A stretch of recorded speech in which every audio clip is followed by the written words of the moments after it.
যদি প্রমাণ নেন 34 নম্বর হাই রোডে চাপেন, হাইওয়েতে, আমি আপনাকে প্রমাণ করব। অথচ আপনার ধর্মকে কতটা রেসপেক্ট করে এই মুর্শিদাবাদ জেলায় প্রমাণ পাবেন। আপনি যদি হাই রোডে চাপেন, বহরমপুরের দিকে যান, মালদার দিকে, বহরমপুর বাইপাস পার করে পলসন্ডার মোড়, ওইটা পার করি একটা ধাবা আছে, ধাবাটার নাম হচ্ছে পাপ্পুদা ধাবা। আমি মাঝে মাঝে নাস্তা করি, চা খাই। ওই ধাবায় 3টে বোর্ড লাগানো আছে, মারাত্মক বোর্ড, যেটা মুসলমানদের ইমান বাঁচানো বোর্ড। নাম্বার 1, মদ পান করা নিষিদ্ধ ওই জায়গায়, হোটেলে। নাম্বার 2, মদ বিক্রি নিষিদ্ধ। নাম্বার 3, নো স্মোকিং, ধূমপান নিষিদ্ধ। যদি মিথ্যা বলি বোর্ডটা গিয়ে দেখে নেবেন। এই হোটেলে লাগানো আছে। তারা পাঞ্জাবি, তারা জানে এখানে আমি যেখানে ব্যবসা করছি এখানে 75% মুসলমান, আর মুসলমানদের জন্য নেশাগ্রস্ত জিনিস স্পর্শ করা হারাম, তাই তারা বিক্রি করে না। আপনার ইজ্জত রেখে মুসলমান দিকে রেসপেক্ট করে। অথচ আমি এই হাই রোডে দেখিয়ে দেবো আপনাকে, পলাশী থেকে বহরমপুরের মধ্যে কতগুলো হারামখোর মুসলিম যুবক হোটেল করেছে, মদ খায়, হারামখোর হোটেলে মদ বিক্রিও করে। ইমাম সাহেব যদি জুম্মায় সুদের বয়ান করে দেয়, তারপর দিন চাকরি চলে যাবে। চ্যালেঞ্জ এটা। বহু মসজিদে গেছে, আমার কাছে প্রুফ আছে। অনেক মৌলবীর গেছে চাকরি, কি করে? সুদের বয়ান করতে গিয়ে। এই আমি যে করে যাচ্ছি, সকালবেলায় খালি চায়ের দোকানগুলো দেখে নিবে, সুদখোর মাল কটা গাল দিবে, ও বাজে বলবি বে, ওকে আবার দাও দেয়। হ্যাঁ, আমি জানি যে কারা গাল দিবে, কারা সুদখোর কটা। আচ্ছা বলুন তো, কোন সুদখোর যদি আমাকে গাল দেয়, সুদটা হালাল হবে? কেউ হালাল করতে পারবে? পৃথিবীর কোনো মৌলবীর বাপের ক্ষমতা নাই সুদকে হালাল করি। বড় কষ্টের বিষয় বলে দিই আপনাদেরকে, মদ হারাম না হালাল? নেশাগ্রস্ত জিনিস হারাম না হালাল? হারাম। বাস্তব কথা বলছি। এই গোটা নদিয়া ডিস্ট্রিক্টে আমি মুসলমান দেখিয়ে দেবো, মদও খায়, মদ বিক্রিও মুসলমান করছে। ঠিক বললাম না ভুল বললাম? যদি প্রমাণ নেন 34 নম্বর হাই রোডে চাপেন, হাইওয়েতে, আমি আপনাকে প্রমাণ করব। অথচ আপনার ধর্মকে কতটা রেসপেক্ট করে এই মুর্শিদাবাদ জেলায় প্রমাণ পাবেন। আপনি যদি হাই রোডে চাপেন, বহরমপুরের দিকে যান, মালদার দিকে, বহরমপুর বাইপাস পার করে পলসন্ডার মোড়, ওইটা পার করি একটা ধাবা আছে, ধাবাটার নাম হচ্ছে পাপ্পুদা ধাবা। আমি মাঝে মাঝে নাস্তা করি, চা খাই। ওই ধাবায় 3টে বোর্ড লাগানো আছে, মারাত্মক বোর্ড, যেটা মুসলমানদের ইমান বাঁচানো বোর্ড। নাম্বার 1, মদ পান করা নিষিদ্ধ ওই জায়গায়, হোটেলে। নাম্বার 2, মদ বিক্রি নিষিদ্ধ। নাম্বার 3, নো স্মোকিং, ধূমপান নিষিদ্ধ। যদি মিথ্যা বলি বোর্ডটা গিয়ে দেখে নেবেন। এই হোটেলে লাগানো আছে। তারা পাঞ্জাবি, তারা জানে এখানে আমি যেখানে ব্যবসা করছি এখানে 75% মুসলমান, আর মুসলমানদের জন্য নেশাগ্রস্ত জিনিস স্পর্শ করা হারাম, তাই তারা বিক্রি করে না। আপনার ইজ্জত রেখে মুসলমান দিকে রেসপেক্ট করে। অথচ আমি এই হাই রোডে দেখিয়ে দেবো আপনাকে, পলাশী থেকে বহরমপুরের মধ্যে কতগুলো হারামখোর মুসলিম যুবক হোটেল করেছে, মদ খায়, হারামখোর হোটেলে মদ বিক্রিও করে। তাইলে তোমার থেকে বড় রসুলের দুশ্মন কে আছে? তোমার থেকে বড় আল্লাহর দুশ্মন কে আছে? এইটাই তো সমাজ বুঝে না। আপনারা বলুন, লটারির টিকিট কাটা হারাম না হালাল?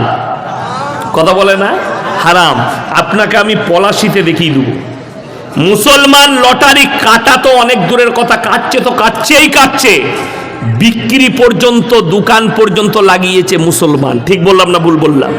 অথচ এই লোক জলসা হলে, মাদ্রাসা মসজিদের আদায় হচ্ছে,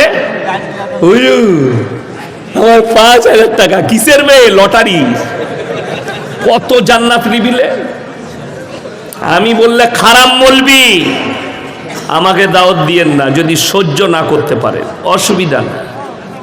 কিন্তু বড় কষ্টের বিষয় বলছি, তুমি হারাম টাকা দিচ্ছ, মাদ্রাসাওয়ালারা জানে না যে এটা হারাম টাকা, ইনাদের কাছে ওটা হালালি হবে। যেহেতু একটা মুমিন, একটা মুসলমানের উচিত সে যেন হালাল টাকা দেয় মাদ্রাসা মসজিদে, তার উচিত। আমি বক্তা ইয়াসিন এসছি, আমি যে খানা খাবো, আমাকে যে নাস্তা করাবে, এটা মাদ্রাসার সেক্রেটারি, মাদ্রাসার কর্তৃপক্ষের দায়ী যে ইয়াসিনকে বক্তাদিকে হালাল খাবার খাওয়াবে। যেহেতু আমি কোনো অমুসলিমের ইনভাইটে আসিনি, আমি মুমিন ব্যক্তির ইনভাইটে এসেছি। কথাটা বুঝেছেন না বাজেননি?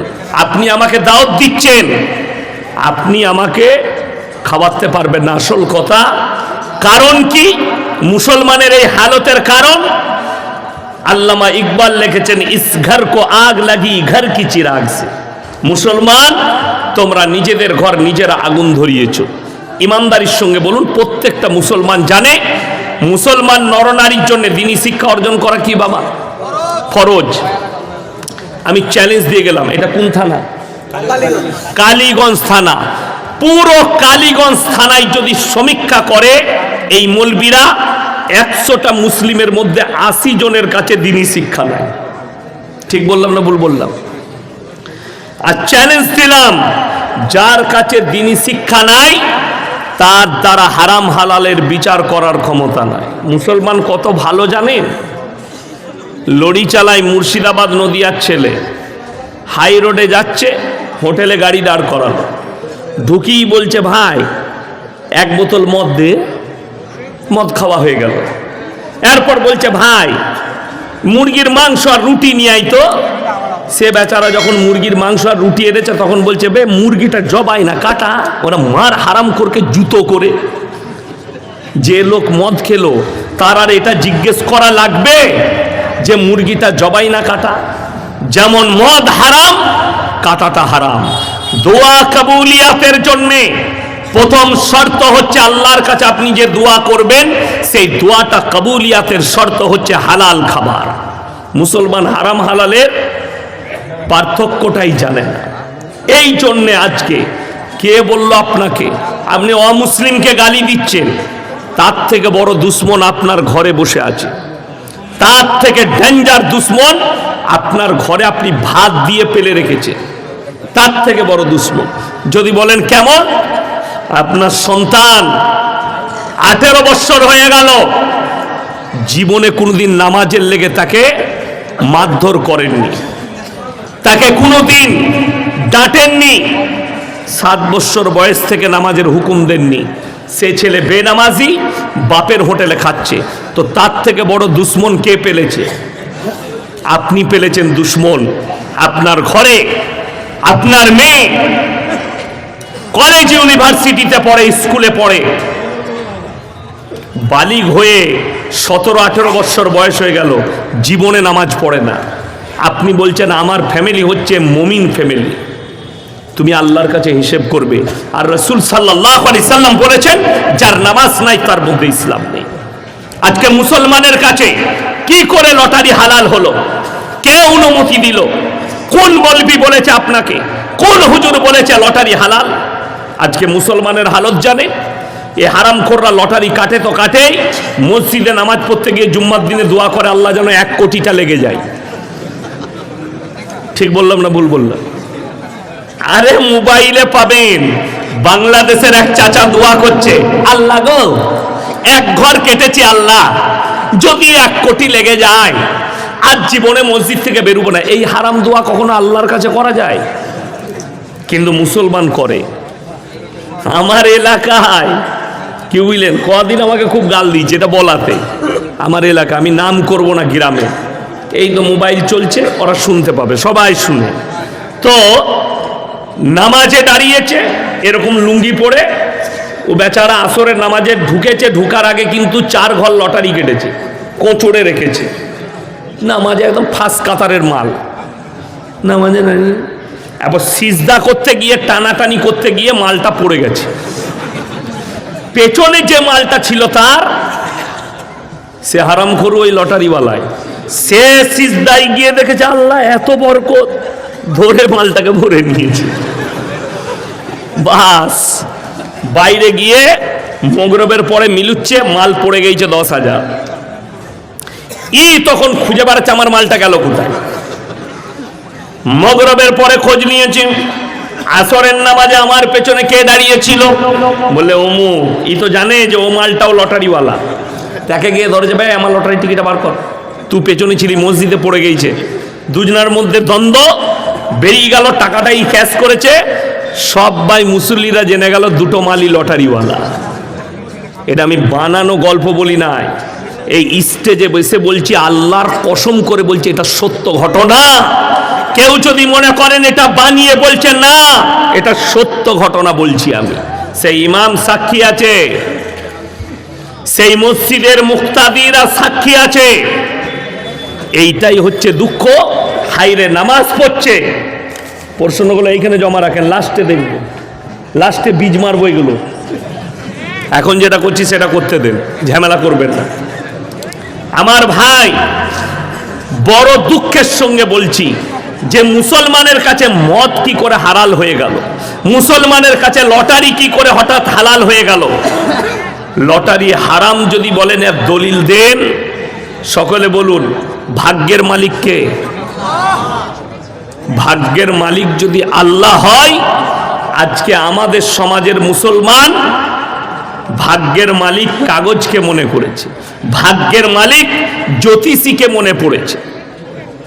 আপনাকে দেখিয়ে দেবো কাকে গাল দিব।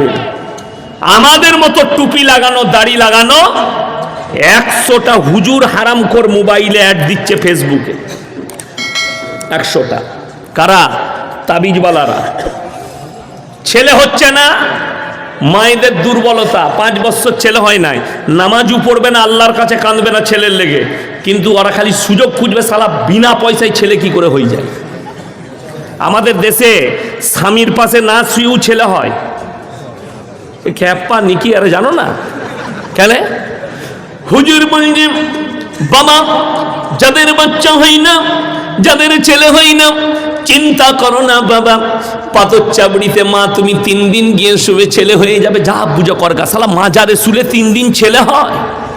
এরা বলছে, আর মেয়েরা খুঁড়ি খুঁড়ি গিয়েও 3 দিন শুয়ে আছে। খেপি, স্বামীর পাশে শুলে তবে ছেলে হয়।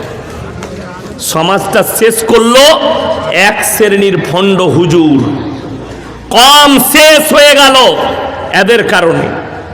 বলছে আমার তাবিজে বেটা ছেলে হয়, আপনাকে নদিয়া মুর্শিদাবাদে দেখিয়ে দেবো, খোঁজ নিয়ে দেখুন সে হারামখোরের একটা বেটা নাই।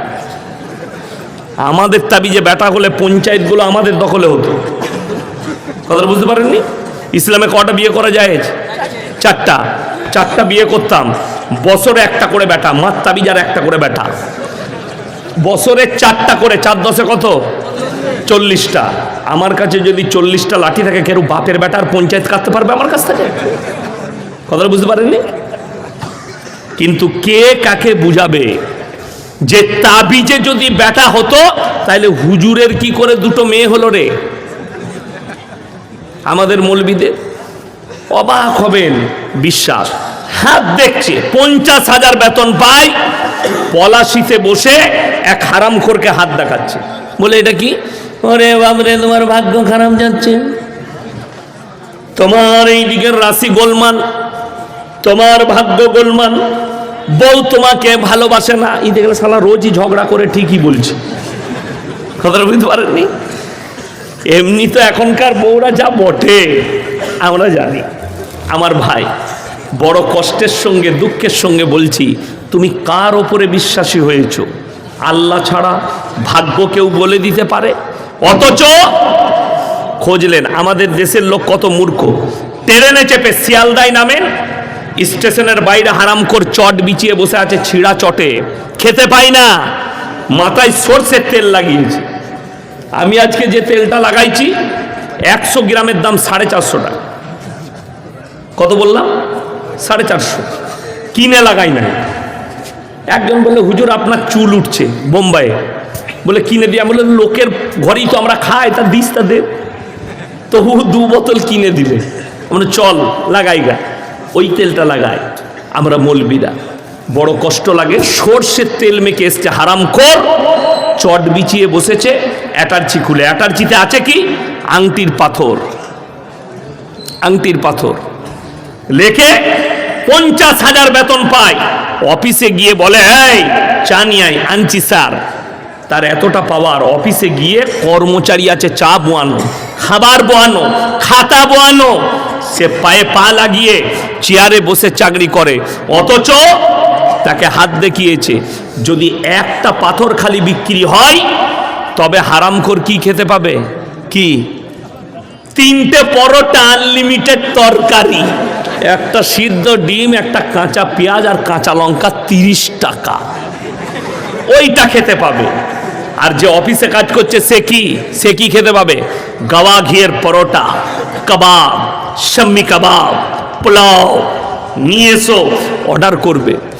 কিন্তু দুঃখের বিষয়, কেউ বলে না কোনোদিন তুই যে আমাকে ভাগ্যের পাথরটা দিচ্ছিস ওইটা তোর গলায় রাখ, কাল থেকে মমতা খালার পাশে থাকবি, তুই হারামখোর চটে কেনে বসে। যার কাছে যেমন আমাদিকে এসে বলে দিনে 10,000 রোজগার করে, মাসে কত হলো? কথা বলে না? মাসে কত? 3 লাখ। ইমামের বেতন কত? 5,000। কিন্তু এসে বলছে 3 দিন ভালো বিক্রি বাটা হয় নাই। হুজুর খুব গোলমাল চলছে ব্যবসা, কি করতে হবে? বরকতের তাবিজ দেন। ভাই হুজুরের তাবিজে তোর ব্যবসায় বরকত হলে হুজুর কেন 5,000 বেতন পাবে? আগে তো আমরা বরকতটা লুবো। বর্ধমান জেলায় রাইস মিল গেল তো আমার ঘরের কাছে, সব থেকে পশ্চিম বাংলার বড় রাইস মিল আমার বাড়ির কাছে, ভদ্রেশ্বর রাইস মিল, লাল বাবা গোল্ড, যার 1 নম্বর চাল ব্র্যান্ড, পশ্চিম বাংলার মধ্যে নাম্বার 1 ব্র্যান্ড হচ্ছে লাল বাবা গোল্ড, আমার ঘরের কাছে। ওই রাইস মিলগুলো তো আমাদের বাপ বেটার হতো, তাবিজ মেরে টেনে নিতাম। আচ্ছা এরকম বোকা লোক পৃথিবীতে আছে? লোককে বড় লোক করবে, নিজে গরিব থাকবে?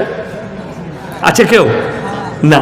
তাবিজে যদি বরকত হবে তো তোরা কেন বড় লোক হবে? আমাদের যুবক যুবতীরা জানে না, এরা যে কেন স্কুলে আর কলেজে পড়ালেখা করছে আমরা ভাবি না। আপনি ভেবে দেখুন, আমাদের মৌলবীদের ট্যালেন্ট আছে না নাই? মাদ্রাসায় পড়েছি আমরা, মৌলবী হয়েছি, হাফেজ হয়েছি, কারি হয়েছি, কিন্তু একটা ছেলে বলছে আমরা শিক্ষিত, এরা মাদ্রাসা ছাপ। মাদ্রাসা ছাপের লাভটা জানিস কি? লাভ শুনেলেন, 6 মাস প্রেম করেছে, ফোন সুইচ অফ। কে? রানু আর ফোন তুলে না। তখন হুজুরের কাছে গিয়ে বলছে না হুজুর কি হলো? 6 মাস এত মহব্বত করি, ফোন আর তুলছে না, সুইচ অফ। হুজুর তাবিজ করে ফোন খুলে দেবে? হুজুরের তাবিজে ফোন খুলে যাবে? আচ্ছা এরকম পাওয়ারফুল তাবিজ কারো কাছে আছে? ফোন খুল। আমাদের তাবিজে যদি সুইচ অফ ফোনের খুলে যেত, সব থেকে প্রথমে মোবাইলের টাওয়ারগুলো উড়িয়ে দিত। তোরা যা পাপ করছিস, আর তোদের মোবাইলগুলো সব বাষ্ট করে দিন তাবিজ মেরে। কে কাকে বুঝাবে? বলছে কত লাগবে? বাবাজি 5,001 টাকা দিনে মোবাইলের সুইচ খুলে যাবে। কতদিন লাগবে? 1 সপ্তাহ লাগবে। 1 সপ্তাহে 5,001 টাকায় মোবাইলের সুইচ খুলে যাবে। বললে বাবা এর থেকে ভালো লাইন যদি থাকে আপনি আমাকে কত টাকা লাগবে বলুন, মেয়েটা এনে দিতে হবে। বললে বাপ আমার 20,001 টাকা। এদিকে কে বুঝাবে? মূর্খ, কলেজে পড়ে। দেখলে শালা 20,001 টাকায় যদি মেয়েটা আমার কাছে চলে আসে, হারামখোর ওর বাপের ছাগলগুলো চুরি করে বেচে দিয়েছে। বুঝে করগা, ছাগল চুরি করে বেচেছে, বাপের মোটরসাইকেল বেচেছে। হুজুরকে যা হোক করে 20,000 টাকা লাগবে। 20,001 টাকা দিয়েছে, বলছে মেয়েটা চলে আসবে 14 দিনের ভেতরে তোর কাছে। আচ্ছা এরকম বোকা লোক কেউ আছে? আমাদের তাবিজে যদি মেয়ে আসে তা মেয়েটা তোর কাছে যাবে কেন? আরে আমাদিকে 5,000 করে বেতন দিচ্ছেন, আমাদের তাবিজে যদি মেয়ে যাতায়াত করতো, আমরা মৌলবীরা কেউ মাদ্রাসায় পড়াতাম না আর ইমামতিও করতাম না। কেন? খোঁজ লাগাতাম বাপের একটা বিটি বড় লোক কে আছে, তাবিজ মার আর টেনে রে, বড় লোকের জামাই, কিচ্ছু করা লাগবে না। কথা বুঝতে পারেননি? আমরা বুকা নাকি? কিন্তু মূর্খ হচ্ছ তুমি, গন্ড হচ্ছ তুমি। ইয়াসিনের মতো 100টা মৌলবী আর 100টা হুজুর ধরা পড়বে কিয়ামতের দিনে। সমাজকে ধোঁকা দিয়েছো, প্রতারণা করেছো, প্রবঞ্চনা করেছো। 100টা মৌলবি। আল্লাহ কোরআনে কি বলছেন শুনেলেন, আপনারা মনে ভাববেন না এই লোকটা, এই বক্তারা ধোয়া তুলসী পাতা, এই মৌলবিটা ধোয়া তুলসী পাতা। আমার মতো 100টা ইয়াসিন কিয়ামতের দিনে ধরা পড়বে। আমার আল্লাহ কোরআনে বললেন, ইন্নাল্লাযীনা ইয়াকতুমুনা মা আনজালাল্লাহু মিনাল কিতাব ওয়া ইয়াশতারুনা বিহি সামানান কালীলা উলাইকা মা ইয়াকুলুনা ফি বুতুনিহিম ইল্লান নার ওয়া লা ইউকাল্লিমুহুমুল্লাহু ইয়াওমাল কিয়ামাতি ওয়া লা ইউযাক্কিহিম ওয়া লাহুম আযাবুন আলীম। হে আমার বিশ্বনবী, পৃথিবীর মানুষকে বলো, তোমাদের মধ্যে কিছু এমন মৌলবি থাকবে যারা আমার কোরআনের আয়াতকে লুকিয়ে দিবে নিজেদের পেট চালাবার জন্য। তারা নিজেদের পেটে যে আগুন ছাড়া আর কিছু ভরে না। আমি আল্লাহ রাব্বুল আলামিন এই সমস্ত হুজুরদিকে কিয়ামতের দিনে কঠিন আযাবে মুবতালা করব। এটা কোরআন। 100টা মৌলবি ধরা পড়বে, আল্লাহ তাদেরকে আযাবে মুবতালা করে দেবে। সমাজকে ধোঁকা, প্রতারণা, প্রবঞ্চনা করেছে। আমার মুসলমান ভাই, লটারি হারাম। যারা ভবিষ্যৎ বলে এরা কাফের, এরা বেঈমান। আর কেউ যদি জ্যোতিষীকে বিশ্বাস করে, তার যদি হাত দেখিয়ে ভবিষ্যৎ দেখতে যায়, তার ঈমান চলে যাবে, তাকে বর্তমানে আবার ঈমান আনতে হবে। সে কাফের হয়ে যাবে, বেঈমান হয়ে যাবে। ভালো মন্দের মালিক সকলে বলুন কে? আরো জোরে বলুন কে? কল্যাণ অকল্যাণের মালিক কে? আল্লাহ। সবের মালিক আল্লাহ। আর আপনি বিশ্বাস করছেন আল্লাহর সৃষ্টির ওপরে। এইটাই হচ্ছে দুঃখের। মুসলমান হারাম হালাল না বুঝার কারণ হচ্ছে, মারাত্মক কারণ, সেটা হচ্ছে আপনার কাছে দ্বীনি শিক্ষা নেই। দ্বীনি শিক্ষা নেই। আপনি এটা ভাববেন না এই মাদ্রাসায় বক্তারা পয়সা চাইছে, ইয়াসিন সাহেব টাকা চাই চাংঘর মাদ্রাসার জন্যে, আপনি দিয়ে দিলেন, ইয়াসিন সাহেব দোয়া করে দিল না। আপনি টাকা দেওয়ার পরেও আপনার দায়িত্ব শেষ হয়নি।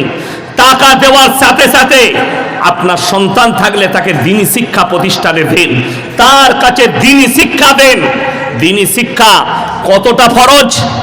আলেম হতে হবে না, মুহাদ্দিস হতে হবে না, মুকাররির মুফাসসির নয়, অতটা ফরজ। আপনার ছেলে ডাক্তার হবে, মাস্টার হবে, প্রফেসর হবে, ইঞ্জিনিয়ার হবে, নেতা হবে, মন্ত্রী হবে। আল্লাহর কসম খেয়ে বলে যাচ্ছি আমি, এই চাঁদঘরের মাটি, চাঁদঘর মাদ্রাসার মাটিতে সব ডিগ্রি হাসিল করবে, কিন্তু যদি দ্বীন না থাকে, আল্লাহর কসম আমার আল্লাহর কাছে কোনো মর্যাদা নাই। দ্বীন থাকতেই হবে। আপনার ছেলে পৃথিবীর যতগুলো ডিগ্রি হাসিল করবে করুক। আজকে এটাই কষ্ট। আপনি সন্তান তো জন্ম দিয়েছেন, সন্তানকে দ্বীনি শিক্ষা দেননি। কতটা? অতটা হাসিল করতে হবে যতটা করলে হারাম হালাল চিনতে পারে, দ্বীন আর বদ্দীন চিনতে পারে, শিরক আর বিদআত চিনতে পারে, কুফরি চিনতে পারে। বেঈমান কাফেররা যে জালটা ঠান্ডা মাথায় ছুঁড়েছে আপনার উপরে, ওই ইলমের দ্বারা যেন জালটা আপনি দেখতে পান। আপনারা কাকে গালি দিবেন? যতগুলো বর্তমানে ইসলামের দুশ্মন আছে, দুশ্মনানে ইসলাম হিন্দুস্তানের মাটিতে, সব কটাই মুসলমান ঘরে জন্ম নিয়েছে। তসলিমা নাসরিন মুসলিম না হিন্দু? নামটা মুসলমান, কিন্তু তাকে মুসলমান বললে গুনাহ হবে, মুসলমান বলা যাবে না। তসলিমা নাসরিন, জাস্টিস ইনায়েতুল্লাহ মুসলমান ঘরে জন্ম নিয়েছে, কিন্তু এরা মুসলমান নয়, এরা বেঈমান কাফের, ইসলামের বড় দুশ্মন। কলকাতার বাগুইয়াটিতে বসে আছে একটা মেয়ে, তার নাম হচ্ছে নাজিয়া ইলাই খান। প্রতিনিয়ত গালি দিচ্ছে কাদিকে? দাড়িওয়ালা, টুপিওয়ালা, নামাজি, বহুত জনকে গালি। বড় কষ্ট লাগে। এই মুর্শিদাবাদের এক হারামখোর নেতা, সে বলেছে মাদ্রাসায় জঙ্গি তৈরি হয়। তাকে আমি বলেছি দামি কথা বলেছ। সুতি রেল লাইনের ওপরে যে দুজন দাসদের ছেলে বোম রাখতে গিয়েছিল, ওরা কোন মাদ্রাসার ছাত্র? তোমার মতো হারামখোর নেতাকে জিজ্ঞেস করলাম, বাপের বেটা হলে মিডিয়ার সামনে এসে বলো, যদি হিম্মত থাকে।